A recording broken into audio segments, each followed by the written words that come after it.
here and help the information to be clear and well presented. In Jesus' name, pray, amen. All right. So the topic of this talk is called "What Changed." This talk is going to talk about several thousands of years of diet and what has changed over time, and how these changes have impacted our health, whether for the good or for the bad. We'll see. So I'm Joseph Thomas, and I'm certified. Well, I'm board certified in lifestyle medicine and family medicine. So to start off, the thing that got me interested in lifestyle medicine was seeing charts similar to this, where I started to see how diseases, in terms of the number of people diagnosed with a new disease each year, has been going up. And I have the cancer studies up here, but you can do this for pretty much any disease. As time has gone on, disease has gone up, especially in America. So when you look at this, you'll see cancer going up, you'll see autoimmune skyrocketing, you'll see diabetes, skin cancer. And despite all of the new medical interventions, new specialists, new ideas, new drugs, new this, new that, there still appears to be more and more diseases that are coming up. So the question is, for me, as a lifestyle medicine doctor who focuses on exercise and diet and sleep, is there something else that's contributing to disease than just the fact that we're just unlucky and just getting sicker over time? Is there something that changed? So here's another chart here showing how diseases have gone up and how they're projecting it to go up even further by 2040. Just continue to skyrocket.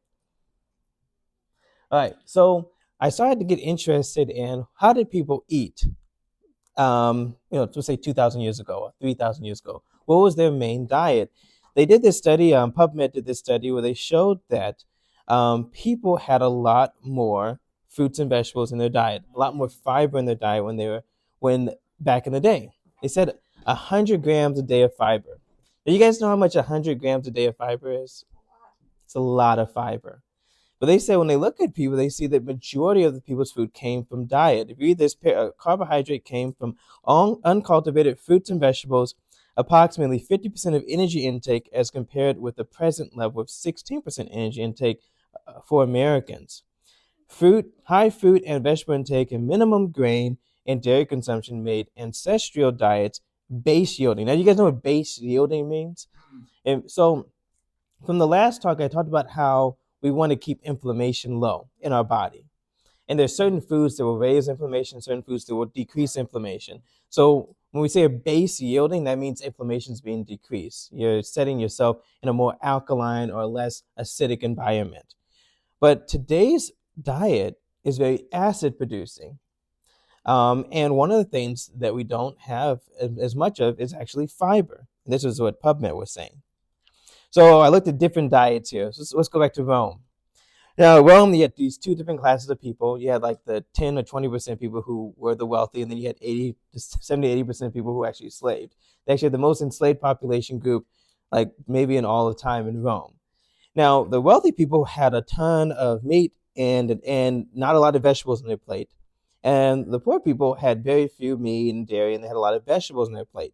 And when you look at these ancient societies and you look at the people that you know of, the wealthy people, they tend to have a lot of diseases that look like our diseases. Even if you go back to Egypt, they'll have a lot of cancers. You'll see they'll have atherosclerosis when they look at the MRIs. They have similar diseases, but their diet was markedly different than the other 80% of people. I'm reading this book now about ancient Rome. It's a book about some of the martyrs in ancient Rome, and they actually mention some of the ages of some of these people that were martyred. And these people are 90 years old, 80 years old, almost 100 years old. They're martyred. So that means the common folks were actually living pretty long. When you look at the emperors, they were not living as long. So there was something about the two different diets even there that you can kind of take from. So I went on to, what about in Africa? What does the African diet look like? I just was doing some research, and they said that yes, it had more fruits and vegetables, provisions, what it was called, had some meat, but it did have a lot of fruits and vegetables. Hardly any. Actually, they said no dairy in this one. I don't know. We have a limited dairy. There you go. Yeah. So the diet was very base yielding, right? Because they had a lot more fiber in their diet than compared to now. I went to the Caribbean. I actually lived in the Caribbean myself for a couple of years. And every time I ate, they said, oh, you have to have your provision. I was like, well, what's provision? It was a bunch of fruits and vegetables. They would put this on my plate. It would be the majority of my plate would be that. It would be provision. And I got used to eating this. When I first got there, I was trying to find some stuff to eat. So I'd have fish every once in a while. And then I was like, no, I want to be plant based. I was like, what do I eat? And I was like, well, just give me provisions. They would just load up my plate with provision. And I was finally good after eating provision. So it was a lot of fiber. And people in Dominica, the island I was from, they actually were living to be in their 80s. Oh, hello. Hey, have a seat, you guys. Have a seat. Yeah, so they were living to be in their 80s, and then they were very active. I'm talking about diet now, but of course there's other aspects to health besides just diet. And so then I looked at the Native Americans. I was like, well, what did they eat? Native Americans also had a diet that was very rich in fruits and vegetables. Very rich in fruits and vegetables. There was this one guy who had a journal entry, and he was being helped by a Native American. He actually had lost his vision for a little bit as he was traveling across the country. And the Native American saw him and grabbed his arm and took him down to a river. And then he grabbed a fish, took out something out of the fish, told him to eat it, and then the guy's eyesight came back like immediately. But then when he saw these Native Americans group, he was like, "Wow, you guys look like are very old. Like, how old are you?" And they were mentioning ages like, "Oh, we're 120 moons, 140 years old," and they were still carrying stuff and going on hikes because yes, they were active, but also their diet was very whole. It was a very holistic diet out of fruits and vegetables. They were eating a lot of good foods. Remember, the topic of this is what has changed. So again, like their diet consisted of a lot of good stuff. All right, so then we go to now early America. This is when things start to change a little bit. So in early America, you kind of have this uptick in industries to start to come, and so you start to think about things that are going to be made. So initially we were eating things for oils like butter or olive oil, lard, bear oil. I didn't know that was a thing. Yeah, like a bear. I didn't know that bears. Well, bear, really? I had never heard of that before. I said bear oil. That was something new. A bear paw, really? That was new to me. That was new. That was new.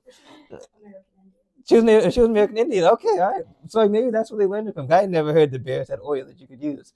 We have corn, wild game, potted meats. So you see the diet is starting to change a little bit. They even started to add more sugar to the diet. So you see this thing called syllabub. It was alcohol with whipped cream. That was one of the desserts that they would have.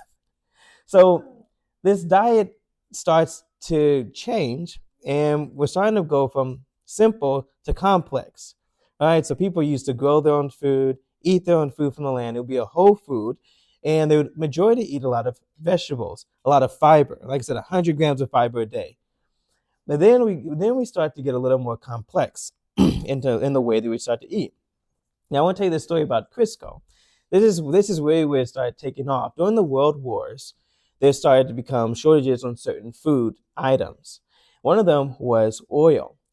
And so initially people would have, olive oil, lard, shortening, things like that for oil. And what they found is that this started to become very expensive. And so what they did is they said, well, why don't we use cottonseed instead? Now, the thing about cottonseed is cottonseed smelled really, really bad. And so they actually had to get this chemist who started to do some type of experiments on the cottonseed to help it smell better and be more usable. And this chemist's name what was his name at? That's the next one, sorry. Yeah, chemist, David Wesson. So he started to bleach and deodorize the cottonseed. Now, remember, people were used to eating butter and olive oil and lard, and they're trying to get them to use something that's cheaper. And so they're trying to figure out what is a way to get people's mindsets to change about the foods that they're eating. And so they started to make this thing taste a little bit better, be more neutral smelling. They would even mix it with some of the other oils to make it a little more stiffer so that people could actually start to buy it. And then they had companies that were selling cottonseed oil like these other companies right here, Cottonelle, Cocoa Sweat. You see those at the bottom, brands like Cottonelli and Cocoa Sweat. They started to try to market this as something for people to use, but it wasn't catching on. It wasn't catching on. So enters in Crisco. Like I said, the whole thing was like, how do we get Americans to spend less money because we're in a war and we need to save some of these money? So Crisco launched in 1911, and they started to do things differently. What they started to do is, for one, they started to put hydrogen into the cotton seed oil to make it more firm, so it could look like lard. And then Crisco started to market themselves with Procter and Gamble, a well-known company of that day. And then people started to catch on, and they said, "Oh, why don't we use this?" They started to say, "It looks like lard. It tastes good. It's with a company that everyone knows, so it must be safe." But the thing about it is, Crisco, after they replaced today, after they did that, people stopped looking at ingredients. That's what happened. So they did this. They had a good company. They had a good marketing scam, but no scam. I didn't mean to say that. Marketing, but but people stopped looking at their ingredients. Now today, Crisco actually even replaced it with other things like palm oil, soy oil, or canola oils. If you know anything about what we do in lifestyle medicine, we try to tell people to stay away from some of these seed oils. Yeah, like canola oil, the sapphire oil. These oils can be very inflammatory to the body. So we try to say stay away from the seed oils because it can be inflammatory. But they had a whole little thing that they did. So Crisco at the bottom, Crisco helped convince Americans that they didn't need to understand the ingredients in processed foods as long as those foods came from a trusted brand. So here's a big shift in the mindset of Americans. And if you have to understand, if you come from an era where you're used to just like grabbing a piece of corn and eating a piece of corn, or going outside and milking a cow and just having cow milk from the cow, and now you're getting stuff off of a shelf and you're having to trust brands to provide you with food, these companies need to make sure that you're not reading these ingredients very well so you don't see what's all going into the food, what's been changing. Yeah, cow or oils or extra sugar, fructose. I mean, you name it. These companies stopped you from looking at the ingredients. People start trusting brands over the foods. All right, so this article I was reading is from the Smithsonian. It said this funny thing. If you don't find it strange to eat foods whose ingredients you don't know or understand, you have Crisco partly to thank. How many people, when they go to the store, they actually turn the package around and look at the ingredients? Right. So I see. Yeah, but how many people know other people who never do that? I mean, me and Jasmine were at my parents' house, and I told my mom, I was like, "Mom, do you guys like look at the back here? I mean, did you turn it around?" And so it's something about knowing to actually turn that package around, because what we find is that on the front of the package it may say organic, non-GMO, healthy, whatever. When you turn it around, it says something completely different. Something completely different. Or it might say it's maybe it's vegetarian and then but it technically actually it's clean meat but it actually has oysters in it. Yeah. They may do that. They may hide different things in there. Yeah, or some things you grow up eating and you don't even realize it has certain things in it. Like you're just like, oh, I didn't realize that was in there. So yeah, you always have to check to see what you're eating. So we are now in this era of U.S. history where people start to trust brands. And if you tie this up to that chart I showed you about that uptick in disease, you start seeing a lot of diseases uptick from the early 1900s until now with all these changes in ingredients. I'm not saying there's a one-to-one correlation. There's a lot of factors here, but the changing of the food, the more processing of the food is going up as disease has been going up. And people's dietary choices when they eat is also starting to change. All right, so here's another article I found from journeyfoods.com. It talks about the evolution of food, how modern ingredients compare to the past. I thought this was really interesting. It says in the 1960s, ingredients in common foods like bread, cereals, and frozen dinners were much simpler. Remember, I said we're going from the simple to the complex. Basic, bread typically include just flour, water, yeast, and salt. Which is I make bread all the time. That's all I use. I might put a little olive oil in there, but it's pretty. I mean, bread is pretty straightforward. While breakfast cereals had basic ingredients like corn and sugar. Oh, I'm gonna give you a side note. How many people know about Kellogg? Oh yeah. All right. So Kellogg's. So William Kellogg is the one who made the actual Kellogg flakes, and then you had Post came to his sanitarium, and Post liked it so much, but he said I can make this better. So Post put sugar and salt in the original flakes, and then Williams Kellogg's brother came by and he said, "Hey, you see what Post is doing?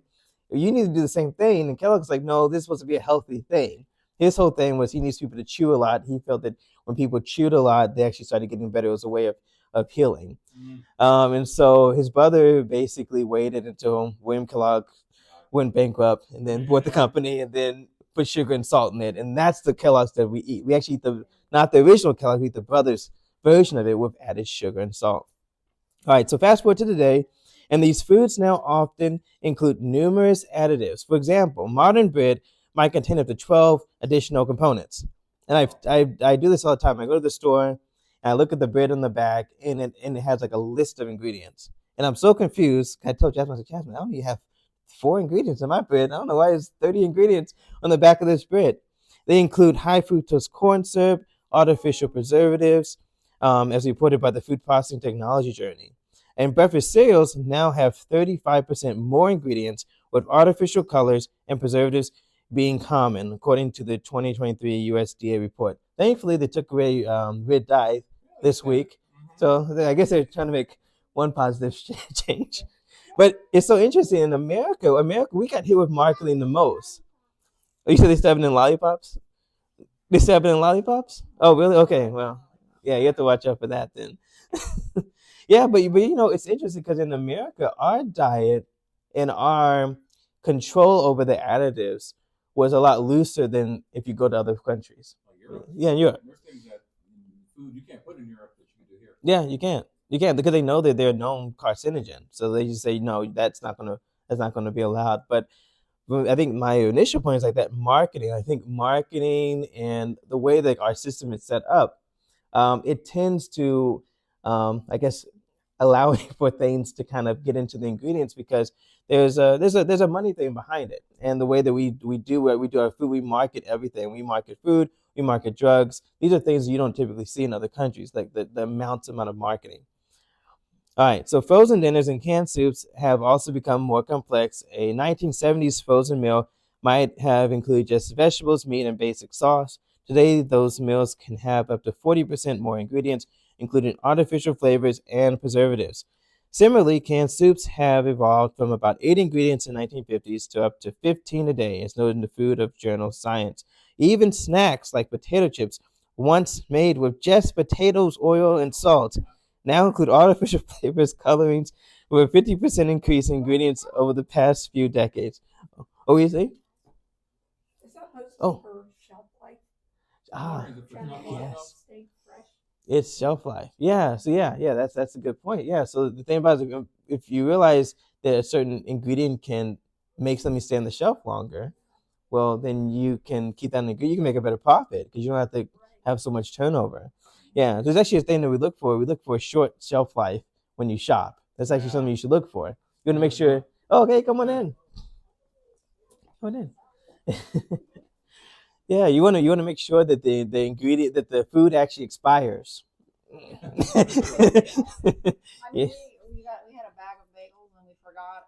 We went out of town. We left it on the counter, and they were there for like a week and a half. We came back. The bagels looked the same. Yeah.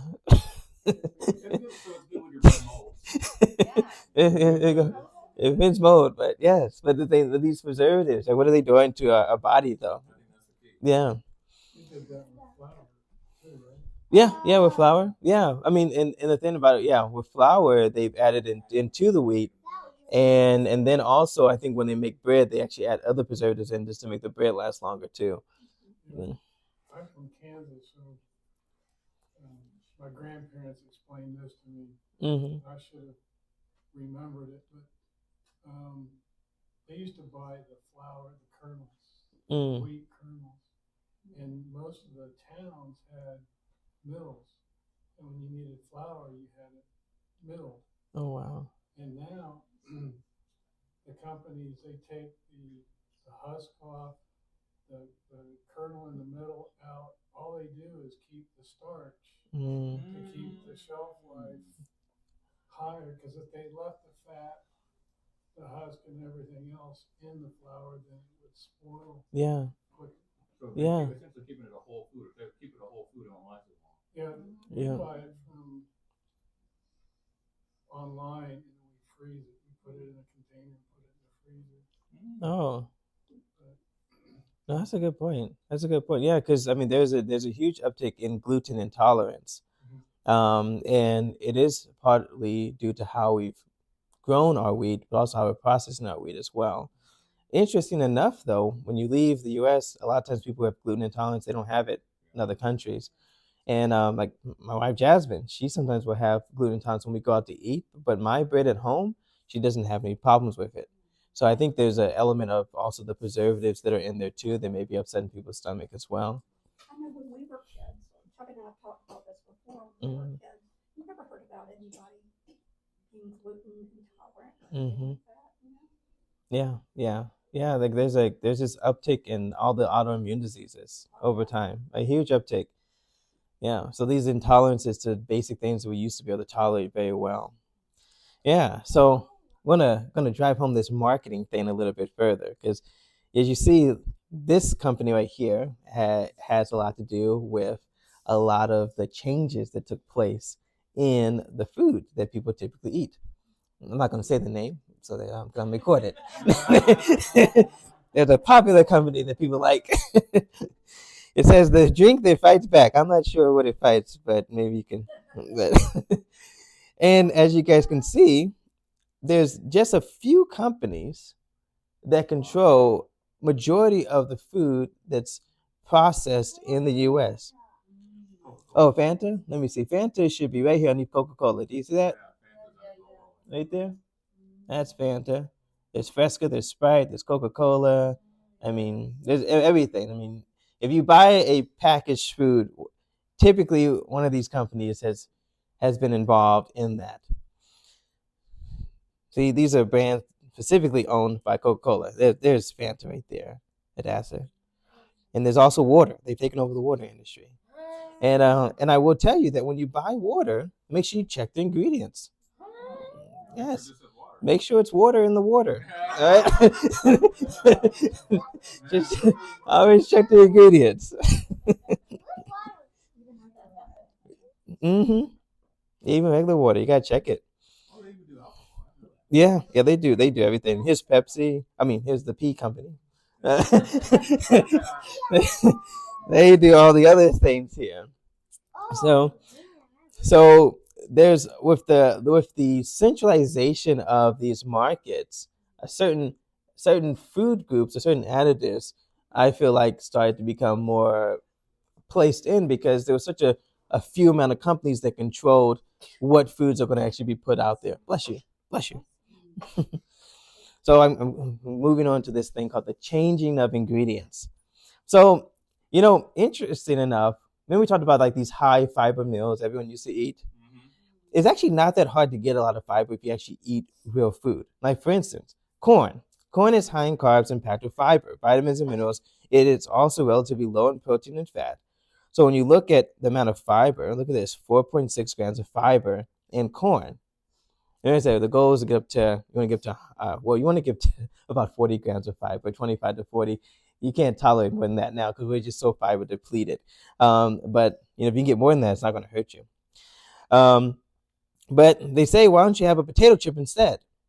Now, a potato chip only has 1 gram of fiber. So you go from 4 grams to 1 gram.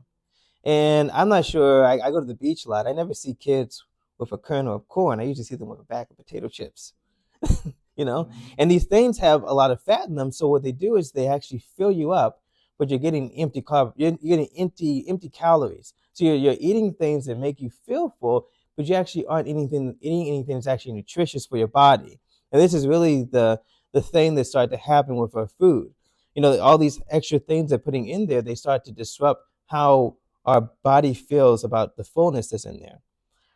All right, now I've even seen this. I had a person come to my clinic the other day, and they said, "Oh, hey doc, I'm drinking electrolyte water every single day." And I said, "Well, okay, but why?" And I was like, "What kind of water are you drinking?" So I'm going to start doing this comparison between a natural product and a human product. I'm going to show you guys some of the differences that take place between a natural product and a human product. Okay, so look at coconut water. This one's good. I'm going to show you guys how this one tastes really sweet. If you don't like coconut water, try this one. This actually tastes really good. So when you look at this coconut water, look at this. It has a little bit of sodium. See, it's 50 milligrams of sodium. It has 17 total sugars, but no added sugars. It has 57 milligrams of calcium, 600, now remember the potassium, 677 milligrams of potassium, 203 milligrams of phosphorus, 24 milligrams of magnesium. So I asked my patient, I said, hey, what are you drinking? He told me this is a brand called LMNT. LMNT. I said, what is LMNT? Because he actually just had a heart element. Thank you. So, because he came to me actually after having heart failure, and he was drinking this. He was a very if you saw him, you would say, oh, this guy should go do a strongman's competition. Like he was a muscular, good-looking guy, but he had a heart procedure. And I was like, what are you drinking? What are you eating? So he said, oh no, I drink this all the time. Now, I told you he had a heart procedure. Look how much sodium is in this. 1,000 milligrams of sodium in this, 200 milligrams of potassium. Now, remember I showed you coconut water had way more potassium than sodium. And you see that all the time. If you look at like a natural drink always has more potassium than sodium. But when industries start taking over, they always put more sodium than potassium. And you guys know why? Sodium activates the taste buds. It tastes better when you have more sodium in it than potassium. So this thing has, of course, there's no fiber in it, but it has 1,000 milligrams of sodium and literally no calcium. He said he was doing this so he could replace electrolytes. He's not replacing this potassium. He's getting a lower amount of potassium and only getting a little bit of magnesium. So I told him to switch over to coconut water. And his heart started actually to improve just from that one simple change. Yeah, so I always tell people like it's always good to just go back to what was a natural source to get these electrolytes. I like coconut water much better than Element. Yes, do the coconut water. It's much better for you. It replaces your electrolytes a lot better, and it gives you a better balance of potassium to sodium. Potassium protects your cells. Sodium can cause problems. All right. Not only did they start to change the ingredients and they start to manipulate how things are structured in the ingredients, they stopped promoting healthy things and they only promoted things that were, I would say, tasty, but also like dietary fads. Like Cheetos. Yes. Or just when they say everyone needs to drink milk.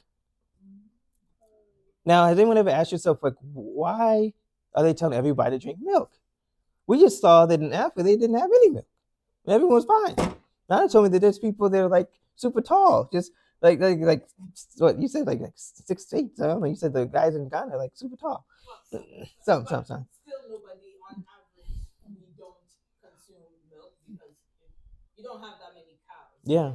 The tribes that are nomadic and they have the cows, but again they're nomadic, so they're moving through. So it's not in our culture to buy milk or drink milk. That's right.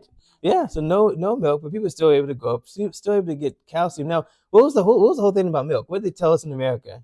You need milk for calcium, for bones.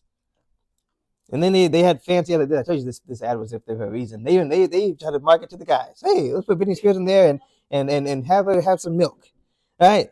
But they never told me that kale has more calcium than milk. Did you guys know that?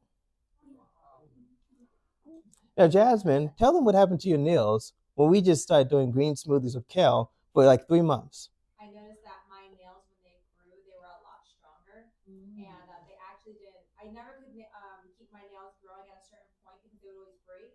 But then I even went to a nail salon, and they said, "Oh wow, your nails are very strong," and I was like, "Yeah, they are. I could barely bend them," and I was like, "Wow, this is amazing." Yeah, yeah. I see there's a lot in my practice. I tell people to start doing a green smoothie, get off the dairy.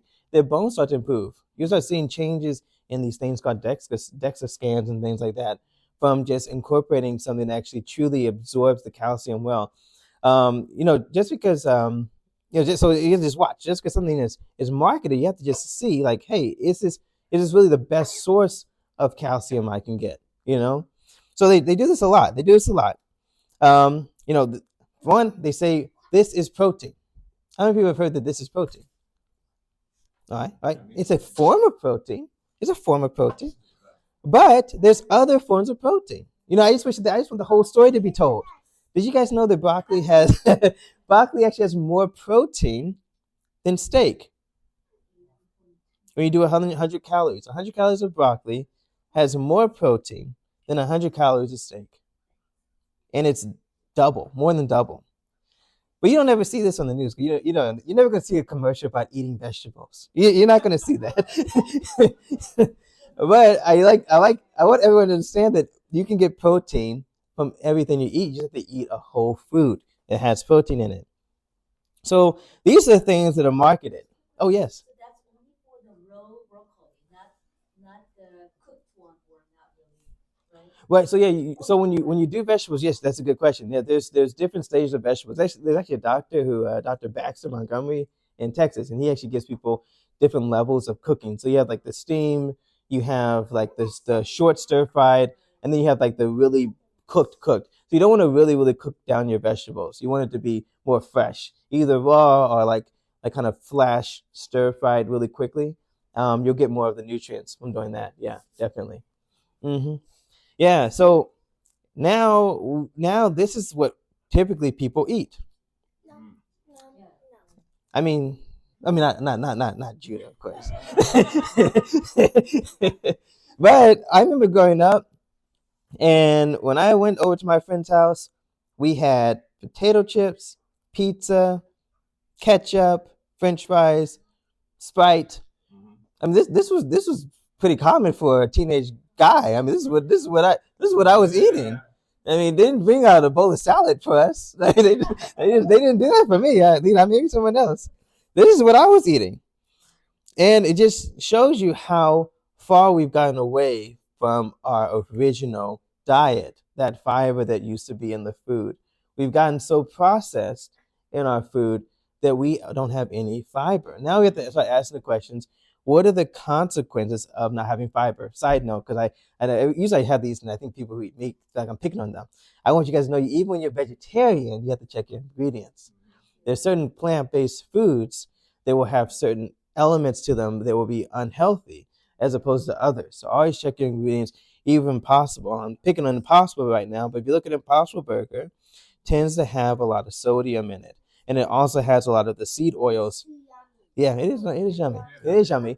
But I will say Beyond Burger is healthier than Impossible Burger if you just look at them side by side. So everyone needs to check the ingredients. Just because you're not eating meat doesn't mean you're safe. You need to check the ingredients.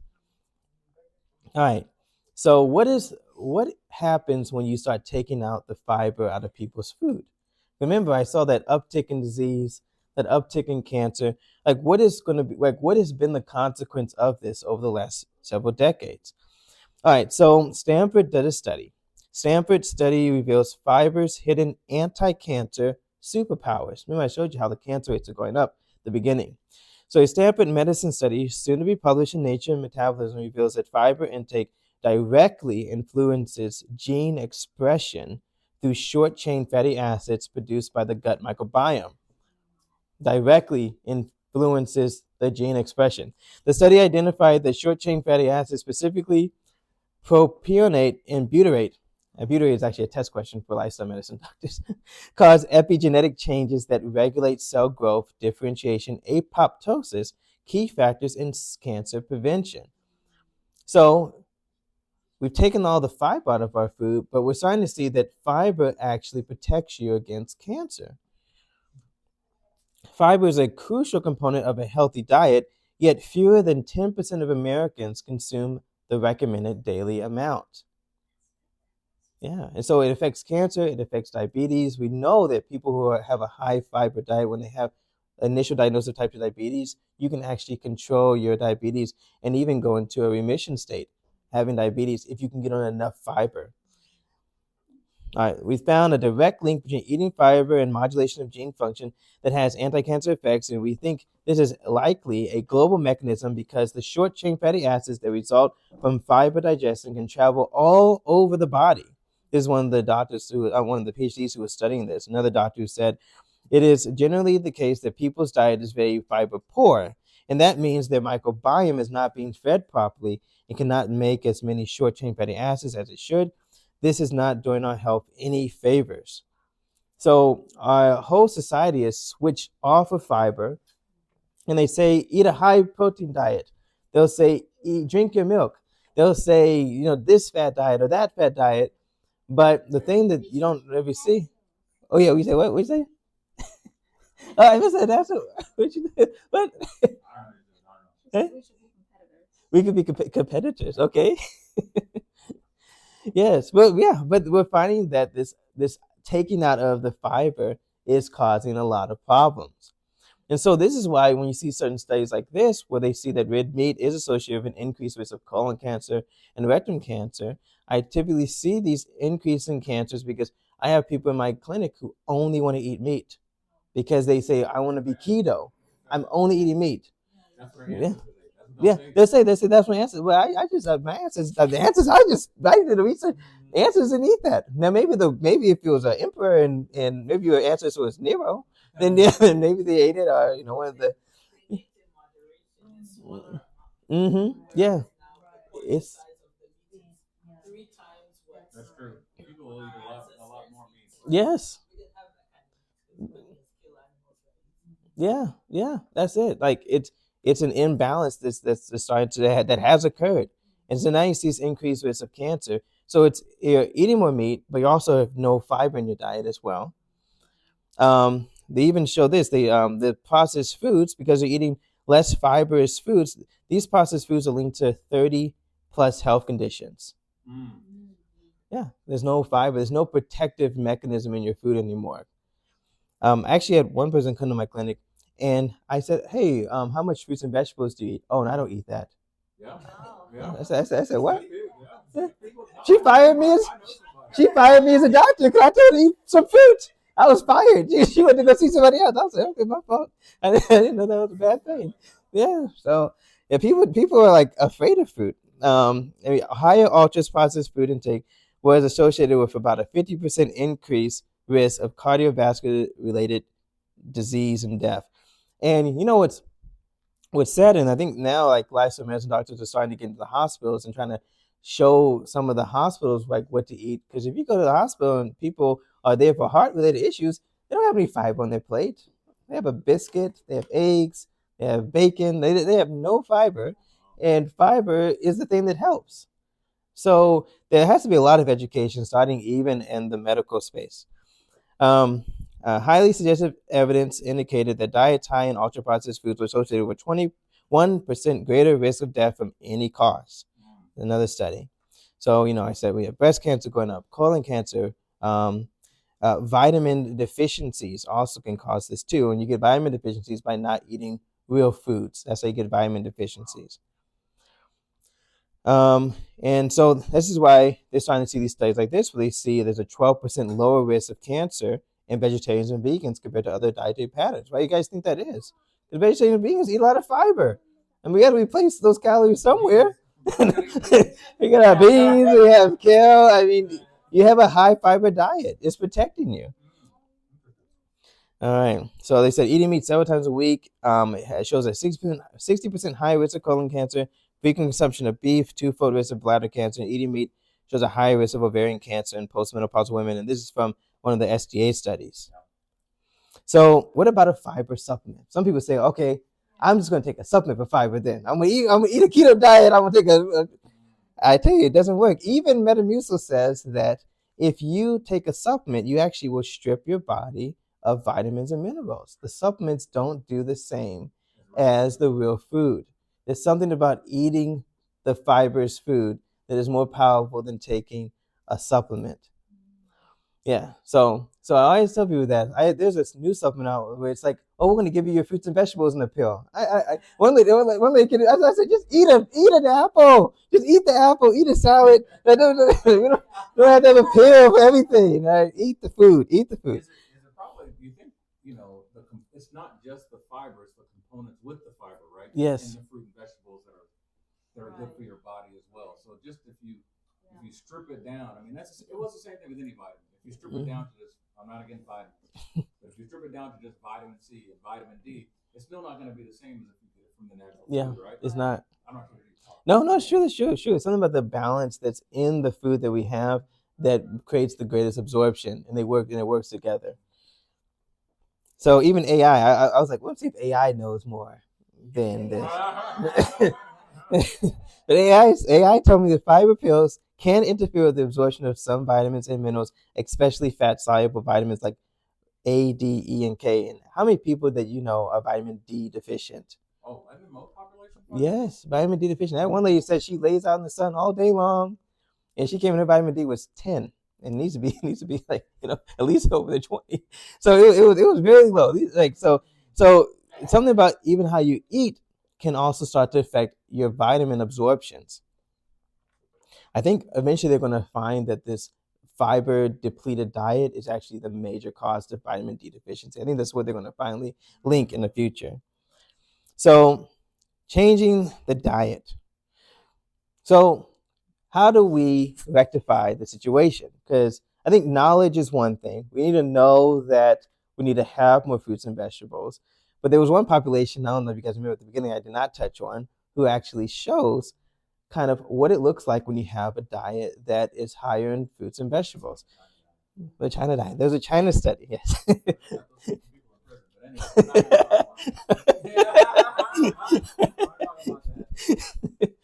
Yeah, well, the China study revealed that a low animal protein diet, which consists of 5% or less protein, it decreased enzyme activity and prevent dangerous carcinogens from forming.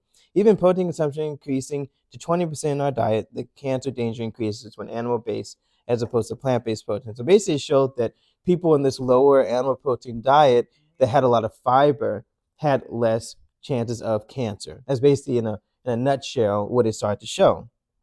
Basically the diet that everyone was eating until recently, until industry came and ultra processed foods came, people were actually having a lot of fiber in their diet. The researchers also looked at casein, which is a milk protein, which makes up 87% of cow milk.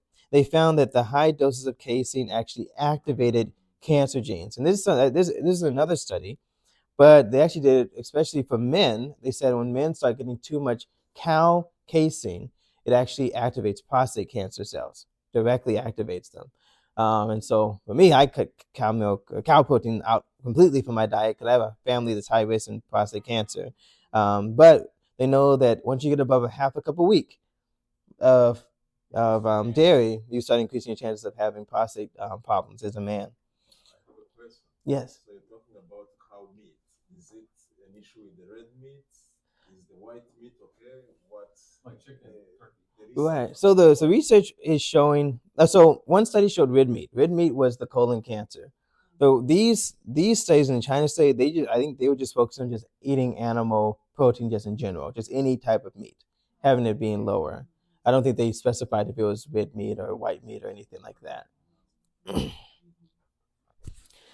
So like diets high in animal protein and saturated fat were also associated with an increased risk of breast cancer. Diets low in fiber were linked to high rates of colon and rectal cancer. So like I said, these in China they don't even focus on what type of meat you eat. They just said that they were eating a lot of fruits and vegetables. People in the plains, and then when they went to the city and they saw people that were more affluent and got into the Western diet, they had a lot of uptick in their cancer. And this was even despite them giving them a cancerous peanut. That was the thing about the China study. They actually get like they not purposely. They were eating peanuts that had an aflatoxin. Not purposely, but they were eating peanuts that actually had a known cancerous agent, and people that had a low animal protein diet and a high fiber diet, they weren't getting cancer. And the people that had a high animal-based diet and a low fiber diet, they were eating just a little bit of those peanuts, they were getting cancer a lot. So it was showing it was protective against even cancerous agents. So this guy here, Dan Buettner, he started to travel around the world to see if there was any other regions in the globe where people lived long. Because one of the arguments I saw was that, oh, well, people back then, they didn't live very long because of the bone. They looked at the bones and said, well, these bones don't look that old. Well, the thing about when you look at people's bones, it actually more reflects on how they lived more than how old they were. For instance, and now we do DEXA scans, and we'll see someone who's 45 and they'll have severe osteoporosis. Then you see someone who's 90 and their bones are really strong. So bone scans can kind of be deceiving depending on how someone's actually living. And so he went around the world and he said, let's see if people who actually had more fiber in their diet actually lived longer. And he did. He saw that. He saw that people living to be consistently into 100s. And there were several different regions around the world. And these regions, I like to tell people, these regions will shift. So you have to keep the blue zone's diet in the region. If you don't, then you'll shift out and then another region will shift in. Like, for instance, Singapore just shifted in. And I think one of the regions from Italy is going to be shifting out because they're leaving the blue zone diet and they're starting to die a lot younger. Oh, yes, ma'am. Okay. Okay. All right, so I'm almost done. People in blue zones have a diet that is about 95% plant-based. They have a lot of fruits, vegetables, beans, tofu, lentils, nuts, and seeds, are rich with disease-fighting nutrients and the cornerstone of their diets. When they eat meat, fish, eggs, or dairy, they treat it as a condiment rather than a future item. And that's the change. That's the change that happened. We shift from a diet that was highly processed, and we made meat the feature item, and then we say, oh, maybe I'll have 1 or 2 string beans on the plate. Oh, maybe I'll do this. That's where the disease starts to creep in. This is a really cool study here by Dean Ornish. He put people on a fully plant-based diet or a high fiber diet, and people with known heart disease, blockage in their arteries, within weeks after being on this diet, 90% of the chest pain diminished. And after just 1 month, when they did another scan, and he's a cardiologist, when they did another either a cath or a CT angio, they saw that the blood flow actually improved, and even severely blocked arteries started to open up. So like I said, there's a protective mechanism in whole foods. This fiber that's in our diet is the protective mechanism. So now we're going to do a little quiz. This is what we used to eat, right? Not me, but this is what Americans would sometimes eat. I think this. But maybe you could switch to something that looks a little bit more like this when you wake up in the morning. Eat something that has a little more color. Stop playing this doesn't look fun. This looks fun. You got oranges, you got berries, you got oatmeal, you got an orange. This is what a beverage should look like. That's right. It tastes better. That's right. That's right.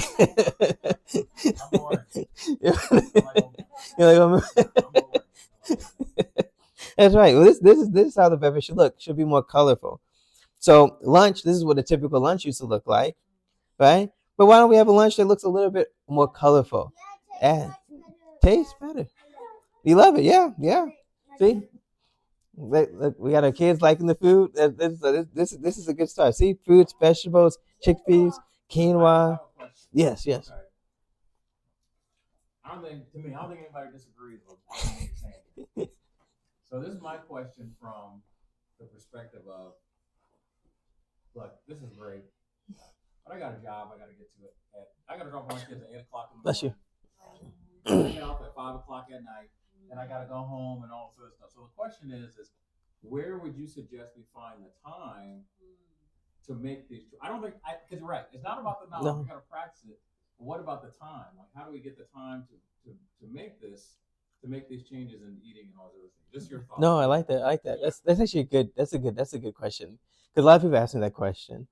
How can I actually implement these changes when one, I don't know how to cook like that. Two, yeah, two, like I don't have time to shop and make this food. So there's a few different options. Like I said, there are healthier options out there. Sometimes people, if they just shift their focus off of Burger King to Kava, you made a step in the right direction. Or if you can go to like a meal planning site, sometimes people get factor meals or they'll get Purple Carrot or what's it, Whole Harvest. There's a lot of different places that will actually ship you meals that are kind of pre-made. You just warm them up and you can just eat them like that. So that is a little bit of a cost, but me and Jasmine did it for a while, and it ended up being about the same as buying groceries, to be honest. Really? Yeah, it didn't. It's not as big of a change in cost. Yes. There are some companies. I know there is one here.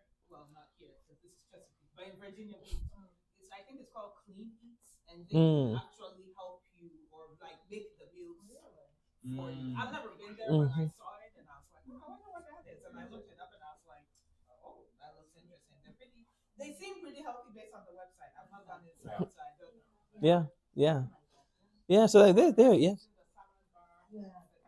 And I think sometimes we just have to adjust our own palates. Because if you look at these things, I mean, the vegetables and the things, like if you just wash it and you cut it up, it doesn't get easier than that, right? It's you literally just have to, once you buy it, you wash it, you cut it up, and then you eat it. But suddenly we're like, well, we don't want to eat it like that. We would want it, seasoned in a particular way. We want it, then when we start trying to, do something to make it taste more how we like it, that's where the time comes in.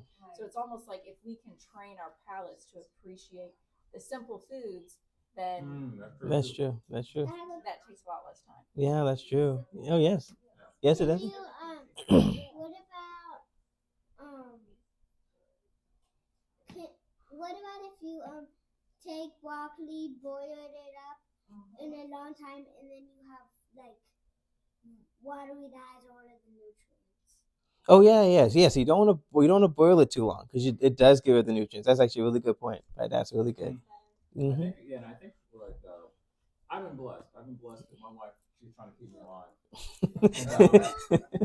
So, but I've seen what I've seen is a lot of it. Kind of what you're saying is I think that there has to be a level of intentionality. Yeah. And so now, generally, what will happen is if Lindsay she gets home, she'll make a dinner. She'll make a dinner that we take for lunch. So she cooks in mass. So she doesn't cook just one meal. So she'll cook something like this, and then I can take it for lunch the next day. And so she kind of helps us with keeping it healthy because I know like you can have a dish. I think it was last week. I remember it was just like this, but then let's have it for lunch tomorrow. So guess what? I don't have to go. I'm looking at the cafeteria. I'm hungry. Let me get something that's maybe not the best. So sometimes I think it's just having a plan to eat healthy and having that intention. Yeah, no, that's a good point. It does take a lot of intentionality because it's so the easy foods are so easy to grab. They're so easy to grab. I mean, when we were in residency, I mean the cafeteria was shut down and there'd just be chips, there'd be a vending machine, there'd be a soda. I mean, we're doing a night shift and there's nothing to get and we can't leave the hospital because because we're on call. So like the convenience is there. So it does take a lot of intentionality, especially when you're certain careers. Yeah, and then let's see. This used to be our breakfast. Like I said, I want the main thing I want you guys to focus on is that all three of those meals probably gave you maybe 5 to 10 grams of fiber. Right? They only give you about 5 to 10 grams. Like not the good meals. These meals give you a lot. These meals, no fiber, no fiber. Maybe the little fiber in the green beans. And so you see like this is what people eat, and then they wonder why the disease is picking up because there's no fiber in our diet. It's a diet of convenience. So we need to switch over to having different things. These are chef plated things. This is when you're like really big into cooking. But there's simple things you could do to enhance the fiber. And what I do for patients who really struggle is I say, try to start by just incorporating a salad for one of your meals. Just do that. One of your meals, have a salad. Mm-hmm. And then you build from there. Because the thing about it is, and anyone who's like, I feel like worked out for a long time or ate healthy for a long time, once you start doing it, you start feeling better. And then you actually start becoming your own like doctor. Yeah, you start saying like, okay, I like this. I like how I feel. I'm gonna keep doing this. So just making little steps. So, as I end here, we need to let food be a medicine, and 75% of disease is preventable with diet alone. So yeah, so that's the presentation. Any other questions or? So are all the fiber, I mean, because you were saying, what was it, the Metamucil or something? Yeah. You want to absorb the vitamins and stuff like you should when you're taking that? Because, I mean, I've had friends that they'll take Miralax every single day. Yeah. And does that also take That would mess up away your gut. Yes, that your would. absorption? It would. Yeah. Because my boss she would take it every single day, and I looked at them like, it says on here you shouldn't take it any more than 7 Just for days. It's really Yeah. It's supposed to be a And, cute thing. she takes it every day. But Wow. she said her doctor told her to take it every day. Yeah. Yeah. I mean, because the thing about sometimes people, their gut will be so either inflamed or messed up from the poor diet that they had, that they cannot have normal bowel movements anymore. They're so constipated that their natural bowel movement function stops working. So they have to be on these medicines every day. But I think it stems from the fiber. And the one thing you do have to watch out for when you have fiber, you want to start incorporating it slowly. Because a lot of times, like I said, people saw those 3 meals, they maybe get 5 to 10 grams of fiber. You're supposed to have 25 plus grams of fiber a day. So they need to double, triple, quadruple their amount of fiber. You're going to start having some gassiness, upset stomach, and then people say, "Oh, this isn't working for me. I'm not going to eat this." That's actually one lady said, "Oh no, fruits and vegetables make my stomach upset." I told her, I said, "That's a healing, it's a healing crisis. You haven't had a fruit and vegetable in 10 years." So yes. Fiber doesn't provide like multivitamins or anything like that. But what's the mechanism behind it that is good? Like for Oh yeah. example, does it like if the fiber goes through the intestines, does it like absorb the toxin? It produces what we're finding. It produces. Let me show you right here. Where was it? What I? It was. It produces short chain fatty acids. I want to show you the slide though. Here it is. It actually produces these fatty acids that we're finding affect gene expression. And so it actually, so they used to say fiber has no benefits, so why eat fiber? But it actually does have benefits. It actually affects gene expression at the molecular level, and it actually, that gene expression actually controls cancer cells. So yeah, so fiber actually, we're finding that it does actually do something. Something else fiber does is it's considered a prebiotic, a probiotic, and a postbiotic. So it actually can literally change your microbiome. So a lot of times people who have a lot of constipation, a lot of GI distress, their microbiome, their regular gut flora is altered. So when you have a lot of fiber, it actually will start to rebuild the microbiome because those bacteria species actually have food to eat, and they can start to grow to be the right size and the right bacteria that's there. Doesn't it lower your cholesterol too? It does. It lowers your cholesterol, lowers your blood sugar. Yeah, it does. It does a lot of stuff. Fiber is an amazing thing that's been stripped out of our diet. Hmm. Yeah. Yes. I just wanted to say something related to the daily Miralax. Hmm. Because sometimes the doctor may tell you to take it because of severe constipation, but typically we want to reserve that for people who are like bed bound or wheelchair bound or who can't walk. Because if you can't walk, your gut doesn't really get to move as much, and they get very constipated. Sometimes they have to be like disimpacted. They get a ton of enemas, and so then we tell the family daily Miralax because we want to make sure they keep going. But in general, somebody who is able to move and, under the age of 75, 80, you tend not to need it. Usually it's for our much older patients who just can't move as well anymore. And of course, diet, they may not even really want to eat much anymore. So those people, but in general, if you're like 50, like you don't need a daily Miralax. No. Yeah. Yeah. Because I thought we'd. She's about She's a 50? Yeah, she does. I mean, And if you're having a bowel movement once every 2 weeks, yeah, you are constipated. Wow. But Yeah, we have that Once too. every 2 weeks. well, if you're that constipated, you're probably not absorbed. Your body is just in Yeah, stress. it's just in the stress. You're gonna lose appetite because your body's like, I don't know what's happening. Don't eat more because we're full, but we're not moving anything. Right. Yeah, yeah. That's a good point. And with the fiber and the moving, also water. A lot of times people are dehydrated as well. Most people are dehydrated even in this room. I know I'm dehydrated because my lips are a little chapped. It's in the car. It's in the car. I left it in the car. So yeah. So that's another thing. We're dehydrated because we work so much. We sometimes we forget to drink. We forget to drink water, and then we go all day. We're like, oh, I didn't. Yeah, yeah. That happens to me all the time. Yeah.